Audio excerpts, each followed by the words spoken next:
ఎవరికో పెళ్ళి అనుకుంటా. మళ్ళీ గుండు గారు తగులుకున్నాడు. ఏదో అడుగుతున్నాడు, మేనేజ్ చేయండి. అందుకే చెప్పాను బయట వెయిట్ చేద్దాం. లోపలికి వచ్చాక ఏం చేస్తాడు? मैं पूछ रहा हूँ, तुम जवाब क्यों नहीं दे रहे हो? हैं? चलो चलो निकलो यहाँ से, बाहर निकलो यहाँ से। उन्हें आने दो।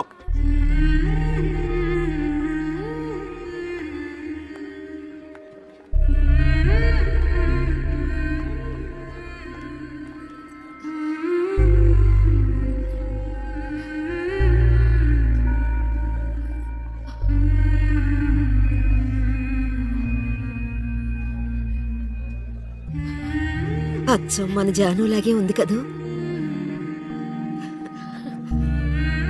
రామ్మా.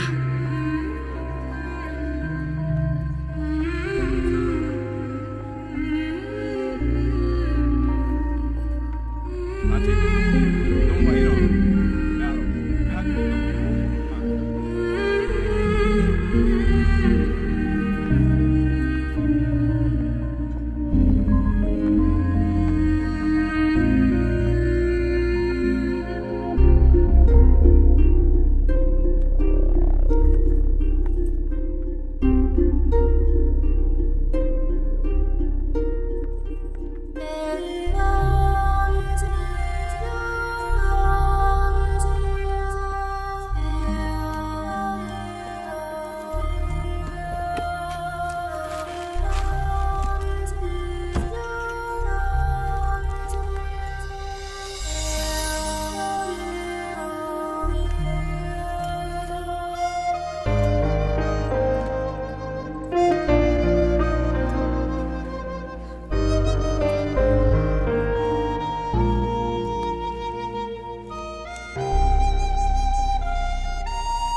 శివ, నేను చాలా భయపడుతూ ఇక్కడికి వచ్చాను.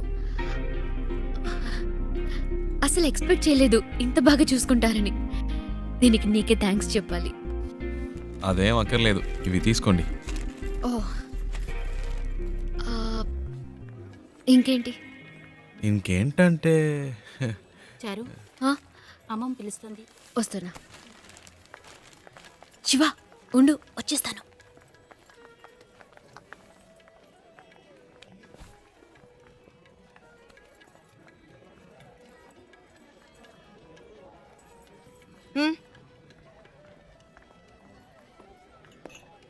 రాజ్, అవునా?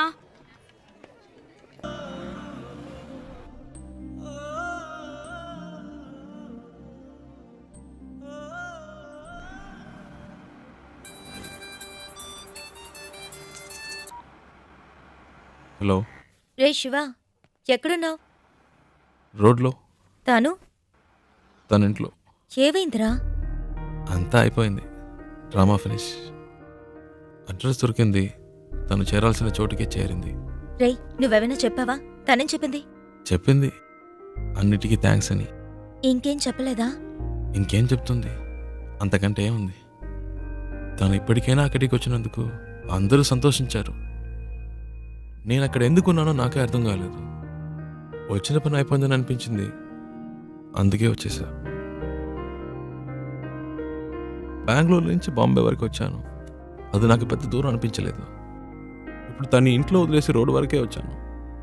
బాగా దూరం అయిపోయినట్టుంది ప్రియా, ఏడు పోస్తున్నట్టుంది. రే, నువ్వు ఊహించినట్టు ఏం జరగదు, ధైర్యంగా ఉండు. రే, వాడు బాధలో ఏదేదో మాట్లాడుతున్నాడు, నువ్వు మాట్లాడు. రే శివ, ఆనంద్ మాట్లాడుతున్నాను, ఏమైందిరా? రేయ్, నేను ట్రాఫిక్లో ఉన్నాను రా, తర్వాత చేస్తాను.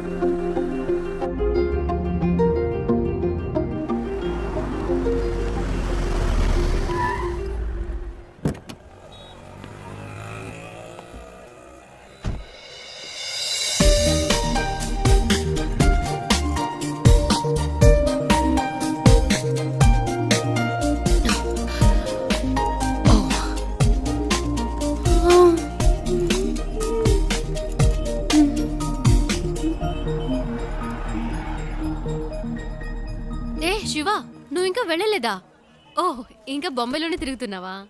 నీ ప్రాబ్లం సాల్వ్ అయిందా లేదా మా అంకుల్తో చెప్పి నీకేమైనా హెల్ప్ చేయమన్నా?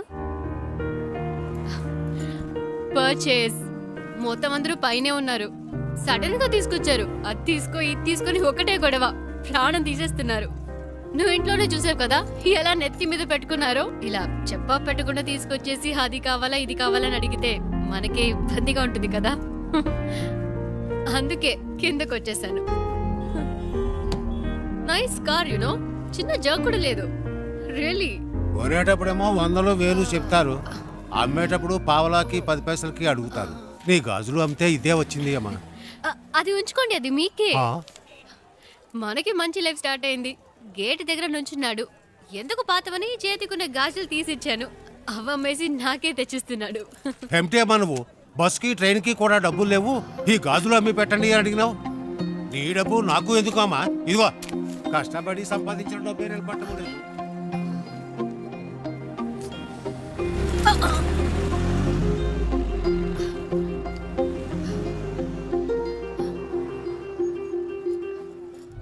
ఎప్పుడు లేనిది ఏంటి ఇది కొత్తగా? సడన్ గా ప్రేమ పొంగొచ్చిందా? లేచిపోయిన దానికి పుట్టిందే కదా. గుండెల మీద తన్నేసిపోయింది వీళ్ళమ్మ.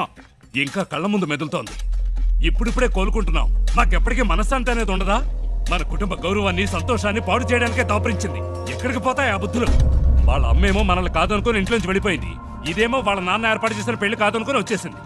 మమ్మల్ని శోభ పెట్టడం వల్లే దీనికి పరిస్థితి వచ్చింది. ఒరే చెప్పేది వినరా, గట్టిగా అరవకు, దానికి వినపడుతుందేమో. వినపండి, వినపడాలనే మాట్లాడుతున్నాను. మన కుటుంబంలో దానికి చోట్లేదు. దానికి ఏదైనా చేయాలనుకుంటే వేరుగా ఉంచి చెయ్యి. లేదు అదే ముఖ్యం అనుకుంటే మమ్మల్ని వదిలేయి, మేము బయటికి వెళ్ళిపోతాం. మీరే నిర్ణయించుకోండి.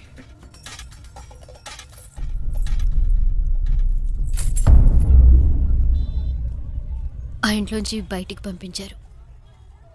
వాళ్ళకి నచ్చలేదు. అమ్మ గురించి తప్పుగా మాట్లాడారు. అందుకే నేను అక్కడ ఉండలేకపోయాను, వచ్చేసాను. అమ్మ చెప్పింది తాతగారి పేరు మీద బాంబేలో రోడ్డే ఉందని. కానీ ఇప్పుడు రోడ్డు మీద వచ్చి నుంచునే పరిస్థితి వస్తుంది అనుకోలేదు. 3 రోజులు నా కోసం కష్టపడి తీసుకొచ్చావు. ఇవన్నీ నీకు తెలియడం ఎందుకని నేను మెయింటైన్ చేశాను.